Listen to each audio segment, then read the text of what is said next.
सभी बच्चों को गुड इवनिंग। कल हम लोग एक्सरसाइज 10.1 कंप्लीट कर चुके थे। आज हम लोग एक्सरसाइज 10.2 देखेंगे। तो 10.2 स्टार्ट करने से पहले इसमें एक थ्योरम है प्रमेय 10.2, ठीक है। पहले उसको देखते हैं, उसको समझते हैं। उसको देखना इसलिए जरूरी है क्योंकि वो जो थ्योरम है वो चैप्टर में क्या होगा, यूज हो रहा है, ठीक है। क्वेश्चन बनाने में हेल्प करेगा, इसलिए हम लोग उस थ्योरम को देखते हैं। उसके बाद क्या करेंगे, हम लोग एक्सरसाइज स्टार्ट करते हैं।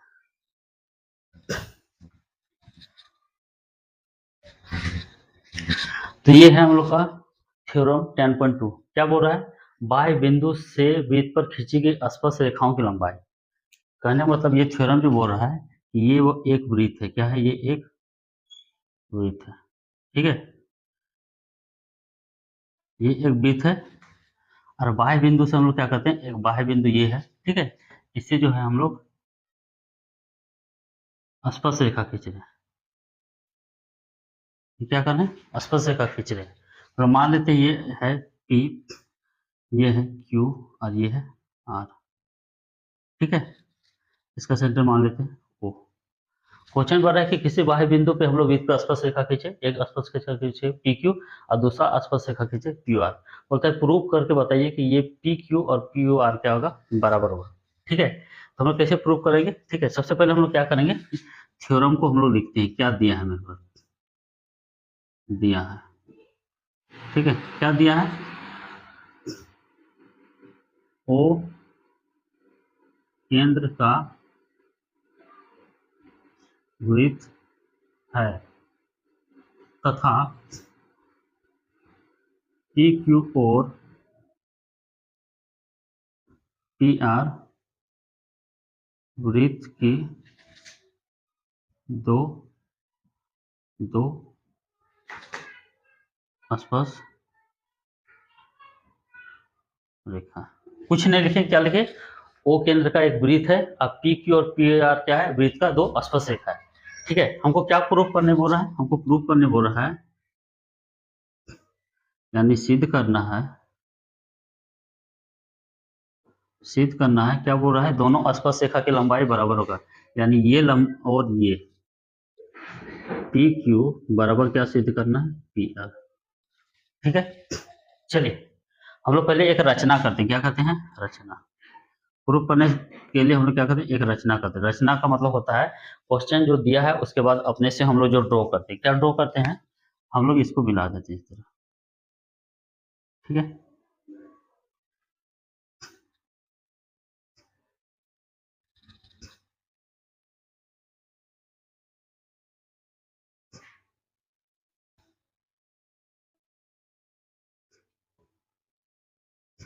ठीक है, क्या लिखेंगे, लिखेंगे हम लोग OP, OQ और OR, ठीक है। क्या लिखेंगे,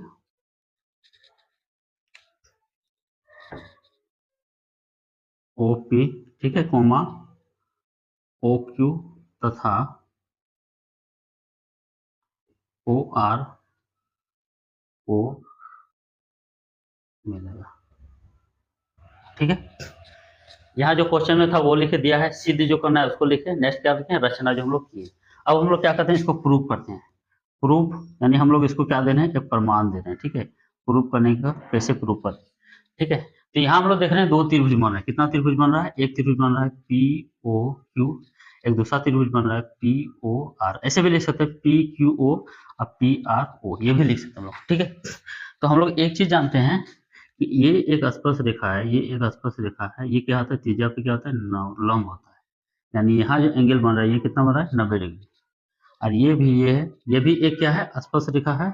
और ये क्या है, त्रिज्या है। तो त्रिज्या इस पे क्या होगा, लंब, यानी यहाँ पे क्या होगा, 90 डिग्री, ठीक है। तो हम लोग क्या लिखते हैं, हम लोग दोनों त्रिभुज से लेते हैं। त्रिभुज PQO तथा त्रिभुज PRO में, ठीक है। अब हम लोग देखते हैं क्या क्या है। हम लोग देखते हैं कि O से Q और O से R क्या होगा, बराबर होगा। क्यों बराबर होगा, क्योंकि ये भी एक त्रिज्या है और ये भी क्या है, त्रिज्या है, ठीक है। तो हम लोग लिख सकते हैं OQ बराबर क्या लिख सकते हैं, OR लिख सकते हैं। ब्रैकेट में लिख देंगे, क्यों, ये क्या है, त्रिज्या है, ठीक है। चलिए आगे हम लोग देख रहे हैं कि ये जो पहला त्रिभुज ले रहे हैं, ये वाला त्रिभुज जो हम लोग ले रहे हैं, तो इसका एक साइड क्या है, ओपी है, और ये दूसरा त्रिभुज जब ले रहे हैं तो इसका भी एक साइड क्या है, ओपी। यानी ओपी जो है इस त्रिभुज के लिए भी काम कर रहा है और ओपी जो है इस त्रिभुज के लिए भी काम कर रहा है। यानी इस त्रिभुज का तीसरा साइड ओपी है, इस त्रिभुज का तीसरा साइड ओपी है, यानी ओपी दोनों में क्या है, उभयनिष्ठ है। तो हम लोग लिख सकते हैं ओपी बराबर ओपी। क्यों लिखेंगे, इसको लिख देंगे उभयनिष्ठ भुजा, उभयनिष्ठ भुजा। ठीक है। अब हम लोग देखते हैं कि यहाँ पे 90 डिग्री बना है, यहाँ पे 90 डिग्री बना है, यानी कोण Q और कोण R को हम लोग क्या लिख सकते हैं, बराबर लिख सकते हैं। ठीक है, लिख सकते हैं कोण Q और कोण R, ये दोनों का मान कितना है, 90 डिग्री। ठीक है, तो 90 डिग्री हुआ कैसे, कुछ कारण हमको देना होगा। हम लोग क्या कारण देंगे, हम लोग देंगे कि आसपास रेखा जो है किस पे होता है, त्रिज्या पे क्या होता है, लंब होता है। ठीक है, हम लोग लिख देंगे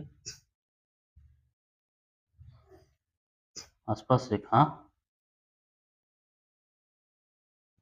त्रिज्या पर कहते हैं लंब, लंब होती है।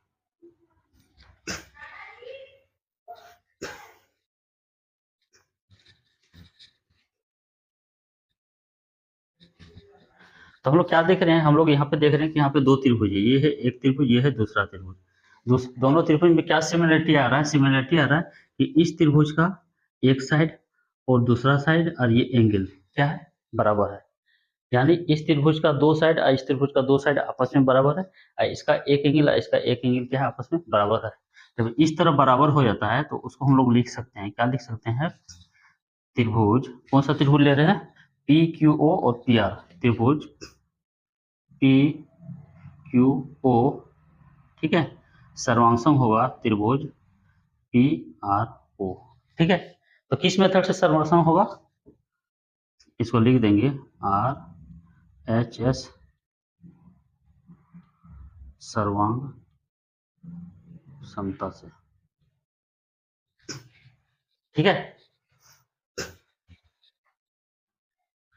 किस त्रिभुज से सर्वांश होता है, आर एच एस। ठीक है, कौन सा त्रिभुज बन रहा है, ये जो बन रहा है मेरा बन रहा है समकोण त्रिभुज, ये भी क्या है, समकोण त्रिभुज। राइट हैंड साइड सर्वमता से हम लोग लिख सकते हैं। और राइट हैंड जब साइड, ये दोनों क्या है, ये त्रिभुज जब सर्वसम होता है दोनों त्रिभुज, तो हम लोग लिख सकते हैं कि ये साइड और ये साइड क्या होगा, बराबर होगा। इसलिए हम लोग लिख सकते हैं पी क्यू बराबर क्या लिख सकते हैं, पी आर, ब्रैकेट में हम लोग लिख सकते हैं सी पी सी टी। ठीक है, ये हो जाएगा मेरा प्रूव्ड। ठीक है, तो सीपीसीटी क्या होता है, हम साइड में लिख देते हैं। सीपीसीटी होता है सीपीसीटी, इसको हम लोग बोलते हैं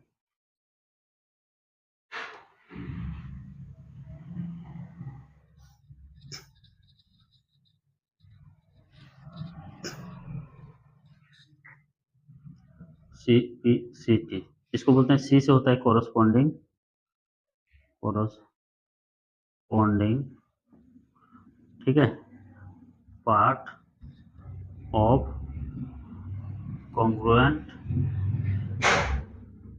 ट्रायंगल। ठीक है, तो ये मेरा थ्योरम था। ठीक है, हम लोग सीपीसीटी से इसको क्या किया, बराबर लिख सकते हैं। सीपीसीटी क्या होता है, corresponding part of congruent triangle. तो सीपीसीटी क्या होता है, सीपीसीटी हम थोड़ा सा समझा देते हैं। सीपीसीटी मेनली होता है कि एक समकोण त्रिभुज, ठीक है, ये एक समकोण त्रिभुज है, तो इसका हम लोग इमेज एक दूसरा समकोण त्रिभुज कह सकते हैं।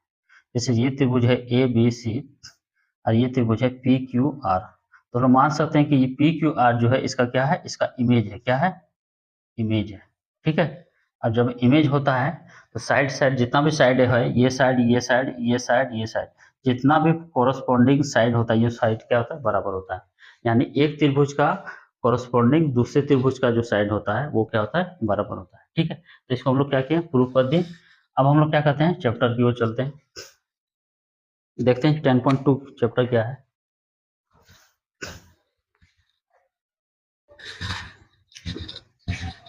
चलिए, थोड़ा सा इसका थ्योरी रह गया है, उसके बाद हम लोग चैप्टर देखते हैं। हम लोग देखते हैं आसपास रेखा की संख्या, आसपास रेखा की संख्या। ठीक है, तीन कंडीशन दिया है, आसपास रेखा की संख्या निकालना है। कहां से,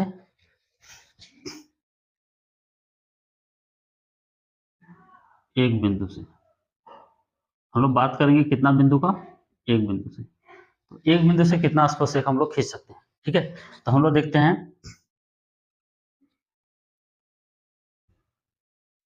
कंडीशन पहला, ठीक है। हम लोग तीन कंडीशन देखेंगे।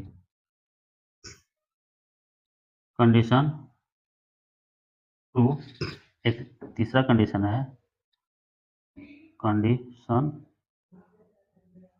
थ्री, ठीक है। तो पहला कंडीशन है, बोलता है कि यदि वृत्त जो है, सॉरी, बिंदु जो है वृत्त के बाहर है। ये बिंदु क्या है, ये बिंदु जब वृत्त के बाहर है, ठीक है। हम लोग क्या बात कर रहे हैं, स्पर्श रेखा की संख्या निकालना है एक बिंदु से। तो बोलता है जब बिंदु क्या है वृत्त के बाहर है, बिंदु क्या है वृत्त के बाहर है, तो कितना स्पर्श रेखा खींच सकते हैं, स्पर्श रेखा खींच सकते हैं, स्पर्श रेखा कितना खींचा जा सकता है, दो, ठीक है। कितना स्पर्श रेखा खींच सकते हैं, दो। यहाँ पे लिख देंगे पहले कंडीशन, जब बिंदु वृत्त के बाहर हो, ठीक है। ये बिंदु है, एक बिंदु है, मान लेते हैं ये बिंदु O है, इसको मान लेते हैं P, इसको मान लेते हैं Q, और इसको सेंटर मान लेते हैं C, ठीक है। तो कितना स्पर्श रेखा खींच सकते हैं, दो। एक ये होगा, एक ये होगा। इससे ज्यादा हम लोग खींचेंगे तो क्या हो जाएगा, इसके ज्यादा खींचेंगे तो ये कटने लगेगा, इसे क्रॉस करने लगेगा, प्रतिच्छेद करने लगेगा, ठीक है। तो दो ही खींच सकते हैं। दूसरा है जब बिंदु वृत्त पर हो, वृत्त पर हो कहने का मतलब ये एक वृत्त है, ठीक है। यहाँ पे एक बिंदु है, ठीक है। तो इससे कितना स्पर्श रेखा खींच सकते हैं, एक। कितना स्पर्श रेखा खींच सकते हैं, मान लेते हैं ये पी क्यू रेखा है और ये है ए, तो सेंटर ओ है, तो एक स्पर्श रेखा क्या कर सकते हैं, खींचा जा सकता है, ठीक है। तीसरा चीज हम लोग पढ़ते हैं, जब बिंदु वृत्त के अंदर हो, ठीक है। बिंदु क्या है, वृत्त के अंदर है। जैसे हम लोग के ये एक वृत्त है, बिंदु हम लोग का कहाँ है, बिंदु हम लोग का यहाँ, ये तो सेंटर हो गया, ठीक है। ये बिंदु क्या है, वृत्त के अंदर है। तो हम लोग स्पर्श रेखा नहीं खींच सकते। स्पर्श रेखा इसलिए नहीं खींचते क्योंकि इस बिंदु से हम लोग लाइन खींचेंगे इस तरह करके, या इस तरह करके, या इस तरह करके, तो क्या होता है, ये वृत्त को क्या करता है, काट करता है, काट करते हैं। यहाँ पे काटा दो बिंदु पे, ये भी काटा दो बिंदु पे, ये भी काटा दो बिंदु पे, ठीक है। ये हो गया बिंदु। तो हम लोग लिखेंगे इसमें क्या, स्पर्श रेखा नहीं खींचा जा सकता है, ठीक है। तो तीन कंडीशन था। पहला कंडीशन था जब बिंदु वृत्त से बाहर हो, वृत्त से बाहर हो तो दो ठो खींच सकते हैं, वृत्त में हो तो एक ठो खींच सकते हैं, वृत्त के अंदर हो तो कितना खींच सकते हैं, जीरो, यानी एक भी नहीं, ठीक है। या हम लोग लिख देंगे या शून्य, ठीक है। तो क्या हुआ, इसका आंसर हुआ दो, ठीक है। इसका आंसर हुआ एक और इसका आंसर हुआ जीरो, घटते गया। दो के बाद कितना हुआ, एक, एक के बाद कितना हुआ, जीरो, ठीक है। तो तीन कंडीशन था, पहला कंडीशन, दूसरा कंडीशन, तीसरा कंडीशन। इजी था ये, तो आप लोग का दिया हुआ था बुक में, हम बता दिए। बाहर रहेगा, ठीक है। यहाँ पर देखिए, यहाँ वृत्त यहाँ है, बिंदु यहाँ बाहर है। वृत्त से कहाँ है, ना वृत्त पर है ना वृत्त के अंदर है, बाहर है। तो दो। अब जब वृत्त पर होगा तो वृत्त पे यहाँ हो कहीं भी हो, एक ही तो खींच सकते हैं, एक बिंदु एक स्पर्शरेखा। यहाँ अंदर हो गया, अंदर हो गया तो स्पर्शरेखा नहीं खींच सकते, ठीक है। अब हम लोग स्टार्ट करते हैं चैप्टर 10.2, ठीक है, जो बहुत ही